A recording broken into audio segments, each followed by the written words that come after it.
कोलकाता की धरती पर आरएसएस प्रमुख मोहन भागवत ने खुलकर हुंकार भरी। भारत हिंदू राष्ट्र है और इसके लिए संविधान की मंजूरी की कोई जरूरत नहीं है। यह सुनकर सियासी गलियारे में हड़कंप मच गया।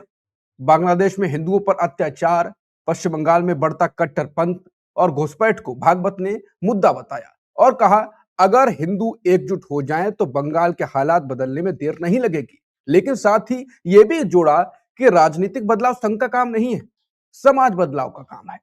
आज हम इसी हॉट टॉपिक पर करेंगे चर्चा कि भारत क्या सच में हिंदू राष्ट्र है और बंगाल बांग्लादेश के हालात पर भागवत के बयान से क्या बड़ा संदेश छुपा है। दरअसल भागवत ने क्या कहा, पूरा बयान जान लेते हैं, उसके बाद तो चर्चा करेंगे। उन्होंने कहा कि बांग्लादेश में हिंदू अल्पसंख्यक हैं और वहां की स्थिति काफी कठिन बनी हुई है। उन्होंने कहा कि हालात मुश्किल हैं, लेकिन अधिकतम सुरक्षा के लिए बांग्लादेश के हिंदुओं को एकजुट रहना होगा। दुनिया भर में रहने वाले हिंदुओं को उनकी मदद करनी चाहिए। साथ ही पश्चिम बंगाल के हालात पर भी चिंता जताई और कहा कि बंगाल में बढ़ता इस्लामिक कट्टरपंथ, हिंदुओं पर हमलों की घटनाएं, बांग्लादेश की स्थिति और मुस्लिम घुसपैठ, इन सब ने राज्य के माहौल पर नकारात्मक असर डाला है। फिर उन्होंने कहा कि अगर एकजुट खड़ा हो जाए हिंदू तो पश्चिम बंगाल की स्थिति बदलने में ज्यादा समय नहीं लगेगा। साथ ही जो मैंने बताया कि कहा कि समाज बदलाव का संघ का काम है, राजनीतिक बदलाव का काम उनका नहीं है।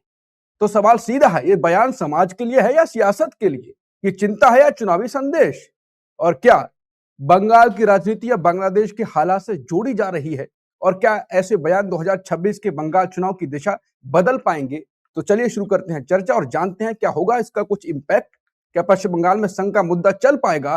क्योंकि संघ के ऐलान से साफ है कि बीजेपी इसी मुद्दे पर पूरा चुनाव लड़ेगी। नमस्कार, मैं हूं अंकुर, आप देख रहे हैं सत्य हिंदी का धमाकेदार शो बेबाक मुकेश, जहां सच दबाया नहीं जाता है, सामने लाया जाता है। मुकेश सर, संघ ने या कहें कि संघ के मुखिया ने, भागवत ने खुलकर कह दिया कि भारत हिंदू राष्ट्र है और कैसे हालात बदलेंगे, वो भी आपके विचार, बयान तो नहीं, आपके विचार। अंकुर जी, इसमें कुछ भी नया नहीं है। जो हाँ। भागवत कह रहे हैं वो हम पिछले 100 साल से सुन रहे हैं कि भारत हिंदू राष्ट्र है। अगर भारत हिंदू राष्ट्र है तो फिर हिंदू राष्ट्र का ये अभियान क्यों चलाया जा रहा है? हिंदू की बात क्यों की जा रही है? हर जगह हिंदुत्व का को इतना जोर-शोर से आगे क्यों बढ़ाया जा रहा है? हर जगह हिंदू धर्म को खतरे की बात क्यों की जाती है? हर जगह हिंदू संस्कृति की बात क्यों की जाती है? जब पूरा देश ही हिंदूमय है, हिंदू धर्म हिंदू राष्ट्र है ये, तो फिर इस तरह की बात की ज़रूरत क्या है? तो ये सिर्फ मुलम्मा है, बकवास है, जो हम लोग सुन रहे हैं, इसमें कोई दम नहीं है। और उन्होंने जो कहा कि संविधान में बदलाव हो या ना हो, तो ये तो हम देख ही रहे हैं, वो सही कह रहे हैं कि इन 11 सालों में बिना संविधान में हिंदू राष्ट्र जोड़े ही मोदी जी ने कैसे पूरे देश को हिंदू राष्ट्र में तब्दील करने का खेल जारी रखा है और बहुत हद तक वो इसमें कामयाब भी हो रहे हैं। पूरे देश का एजेंडा उन्होंने हिंदुत्व और हिंदू राष्ट्र पर ला दिया है। भारत एक सेकुलर, धर्मनिरपेक्ष और लोकतांत्रिक देश है, ये पृष्ठभूमि में चला गया है। तो ये सारे भागवत जो कह रहे हैं, उसे बहुत गंभीरता से लेने की ज़रूरत नहीं है। वो नियमित रूप से वो और संघ परिवार के दूसरे नेता ये बात दोहराते आए हैं। असल बात है जो इस पूरे बयान में वो वही है जिसकी तरफ आपने इशारा भी किया और जो उनका बयान खुल के नहीं कह रहा है, लेकिन दरअसल उसका पूरा लब्बो-लुआब यही है कि बंगाल के चुनाव में वो हिंदुओं को एक तरह से इकट्ठे होने का संकेत दे रहे हैं और कितने खतरनाक ढंग से दे रहे हैं। आप देखिए, बांग्लादेश की घटना का ज़िक्र करते हैं, वहाँ एक मॉब लिंचिंग हुई और दंगे-फसाद तो चल ही रहे हैं। हिंदुओं को टारगेट भी किया जा रहा है, इसमें भी कोई दो मत नहीं, लेकिन उसको बंगाल से जोड़ रहे हैं वो। बंगाल, और ये बीजेपी के नेता भी लगातार ये कह रहे हैं कि बांग्लादेश के जो हालात हैं, वो बंगाल के भी हालात हो गए हैं। तो एक बिल्कुल कहीं से कोई कंपैरिज़न हो ही नहीं सकता दोनों के हालात में, लेकिन वो बंगाल को इस तरह से बना रहे हैं कि हिंदू डर जाए, हिंदू बंगाल का डर जाए, एक माहौल बन जाए और डर में वो बीजेपी के साथ आ जाए। तो ये जो पोलराइज़ेशन की पॉलिटिक्स है, वो है। खतरनाक बात इसमें क्या है, वो अगर ये कह रहे हैं कि बांग्लादेश में हिंदुओं की स्थिति खराब है और दुनिया भर के हिंदुओं को उनकी मदद करना चाहिए। अगर भारत में मुसलमानों की स्थिति खराब है और अगर कोई यही बात कह दे कि दुनिया भर के मुसलमानों को भारत के मुसलमानों की मदद करनी चाहिए, तो अभी कितना बावेला खड़ा हो जाएगा। विदेशी हस्तक्षेप की बात आ जाएगी, विदेशी समर्थन की बात आ जाएगी, साजिशों की बात आ जाएगी, षड्यंत्र, देशद्रोह, ये सब आ जाएगा। और मोहन भागवत क्या कर रहे हैं? वो भी यही कर रहे हैं कि पाकिस्तान और बांग्लादेश के हिंदुओं को दुनिया भर के हिंदुओं से जोड़ रहे हैं। वो लोकतंत्र की बात नहीं कर रहे हैं, वो मानवाधिकार की बात नहीं कर रहे हैं, वो इंडिविजुअल के राइट की और धार्मिक अधिकारों की बात नहीं कर रहे हैं, वो हिंदू-हिंदू चिल्ला रहे हैं। मुकेश सर, भागवत क्या बयान आपने खुद ही शुरुआत में कह दिया कि सालों से वो तो लगभग इसी प्रकार के उनके बयान तो होते होते हैं और वो चिल्लाते क्या है वो सबको मालूम है, एक ही शब्द कहते हैं। लेकिन चुनावी राज्य में कहा, कोलकाता में कहा, और आपको नहीं लगता कि कोलकाता में लगातार शुरुआत से ही जो हिंदुओं का एक मुद्दा लगातार बन रहा है, और बाबरी मस्जिद का भी जिक्र किया उन्होंने, कहा कि और फिर बवाल होगा जो अभी हुमायूं कबीर ने वहां पर मुर्शिदाबाद में किया है काम, तो वो भी मुद्दा उठाया। टीएमसी के कुछ नेता भी ऐसे संकेत दे रहे हैं और अलग पार्टी। तो आपको लगता नहीं कि हिंदू का एक मुद्दा पिछली बार से बेहतर इस बार बीजेपी बना पाएगी उसको इस बार, और संघ भी अपना टच दे रहा है उसमें? कोशिश तो इसमें कोई संदेह नहीं है कि पूरी पार्टी, पूरा संघ परिवार और मोदी सरकार और चुनाव आयोग, ये सारे भिड़कर बंगाल में हिंदू पोलराइजेशन के लिए काम कर रहे हैं। पूरी कोशिश यही है कि हिंदुओं का मुद्दा गरमाया जाए। लेकिन ये कितना काम करेगा, ये तो देखने की बात होगी चुनाव के दौरान। ये हो सकता है कि बूमरैंग भी कर जाए, उल्टा भी पड़ जाए, क्योंकि धीरे-धीरे लोगों ने देखा है कि संघ परिवार दरअसल किसी भी राज्य के हालात को बिगाड़ सकता है। अगर इस तरह से चीजें आगे बढ़ी और बंगाल में 32-33% मुस्लिम आबादी है, तो अगर वहां पर इस तरह से असंतुलन बिगड़ा और पोलराइजेशन की कोशिशें और उत्तेजक ढंग से की गई, तो वायलेंस हो सकती है। हुमायूं कबीर तो हो सकता है कि ये बीजेपी का खेल ही हो। बीजेपी ने के वो रह चुके हैं मेंबर, एमएलए भी रह चुके हैं बीजेपी से। तो बहुत मुमकिन है कि हुमायूं कबीर को खड़ा ही किया गया हो बीजेपी के द्वारा। तो वो एक अलग इश्यू है। लेकिन ये ज़रूर है कि हर तरह से कोशिश हो रही है बंगाल में हिंदू और मुसलमानों के पोलराइजेशन की, और भागवत भी उतर पड़े हैं। और देखिए, संघ परिवार या आरएसएस कहता है कि उसका राजनीति से कोई लेना-देना नहीं। वो राजनीति में नहीं है। लेकिन जिस तरह के बयान भागवत ने दिए हैं, वो साफ तौर पर इशारा कर रहे हैं कि भाजपा के लिए वो बैटिंग करने वहाँ उतरे हैं। भाजपा की कैंपेन कर रहे हैं वो। भाजपा के पक्ष में माहौल बनाने की कोशिश कर रहे हैं। तो अब पूरा संघ परिवार लग गया है, और इसमें कोई संदेह नहीं होना चाहिए भागवत के इन बयानों के बाद कि संघ पूरी तरह से राजनीतिक संगठन है। बीजेपी उसका एक फेस है, और वो पर्दे के पीछे रह के वही काम करता है जो बीजेपी कर रही है। और बीजेपी ने और आरएसएस में पूरा तालमेल है। भागवत और मोदी में पूरा तालमेल है, ये यहाँ दिख रहा है, कम से कम इस मोर्चे पर, जहाँ पर हिंदू राष्ट्र के एजेंडे को आगे बढ़ाना है, उनमें कोई असहमति नहीं है। बीजेपी के अध्यक्ष पद को लेकर खींचतान हो सकती है, पार्टी कैसे चले उसमें मतभेद हो सकते हैं, लेकिन ये जो हिंदुत्व का एजेंडा बढ़ाना है, उसमें दोनों एक ही पेज पर हैं, दोनों एक ही तरह से सोच रहे हैं, दोनों एक ही तरह से काम कर रहे हैं।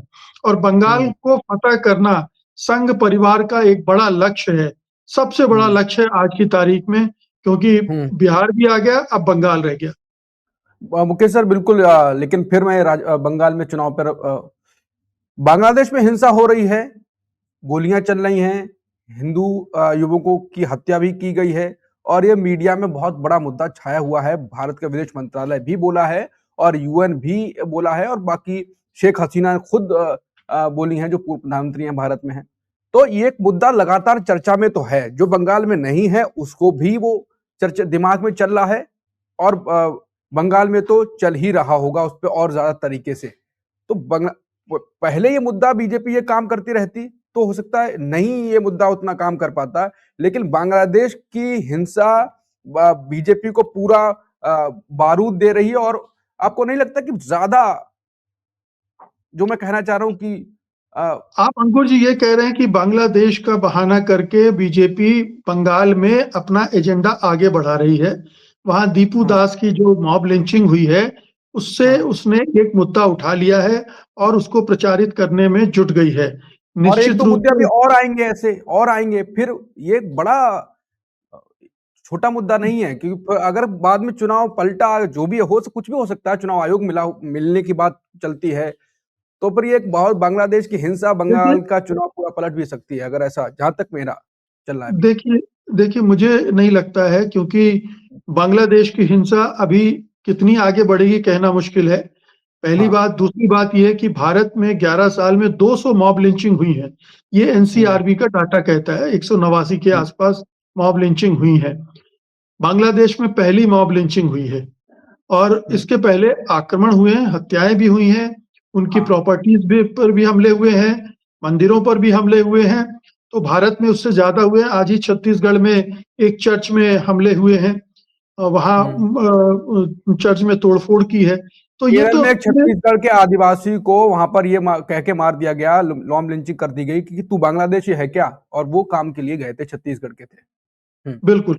तो ये तो है। ये देखिए, दोनों तरह की जो सांप्रदायिक ताकतें हैं, एक दूसरे से खुराक हासिल कर रही हैं। बांग्लादेश के जो कट्टरपंथी हैं, वहाँ की जो आरएसएस है या बीजेपी कह लिए, जमाते इस्लामी, वो उसी तरह की हरकतें कर रही है जैसे यहाँ की बीजेपी करती है। वो हम्म, कट्टरपंथी लोगों की पार्टी है और हिंदुओं के खिलाफ अभियान चला रही है। इसी तरह से ये जो आप दीपू दास की हत्या की बात कर रहे हैं, ये बहुत सेंसेशनल मामला है और निश्चित रूप से इसको जो हिंदुत्ववादी फोर्सेस हैं हिंदुस्तान में, वो खूब प्रचारित कर रही हैं। लेकिन अभी 4-5 महीने हैं इलेक्शन को, अप्रैल में चुनाव होने हैं, फरवरी में हम्म, बांग्लादेश में इलेक्शन होने हैं। इस बीच में बांग्लादेश क्या रुख अख्तियार करता है, क्या पता। अभी आप हिंदू दीपू दास की हत्या की बात कर रहे हैं, वहां तो जो हादी है, वो तो कट्टरपंथियों का बंदा था, उसकी हत्या कर दी गई और एक और इसी तरह से एक और कट्टरपंथी नेता इनमें की गोली हत्या मारी कर गई, दी गई है। गोली तो मारी वहां गई तो अभी शायद, हाँ। हाँ, कई तरह की हिंसाएं चल रही हैं।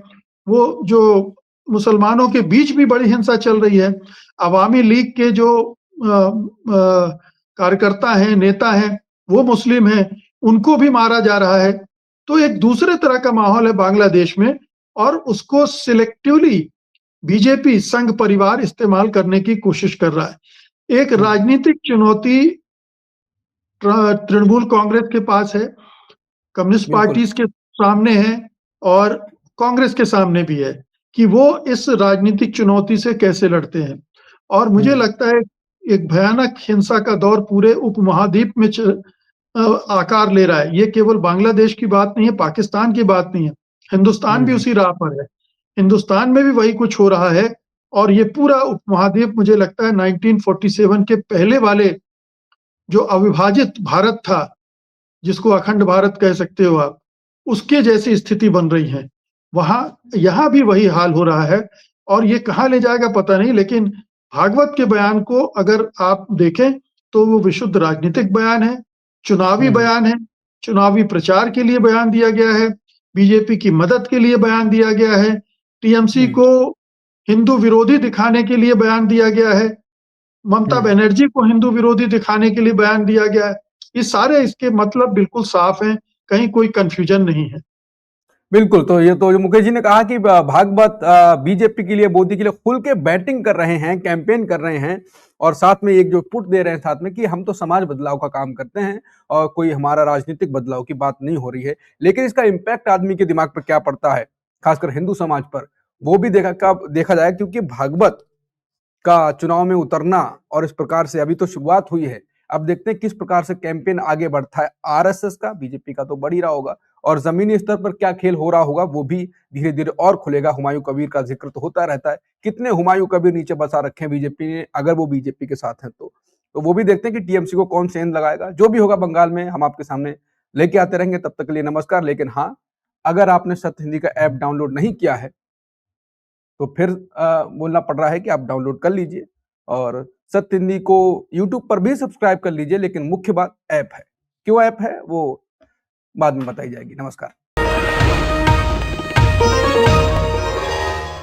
Copyright disclaimer under Section 107 of the Copyright Act 1976. Allowance is made for fair use for purposes such as criticism, comment, news reporting, scholarship, and research.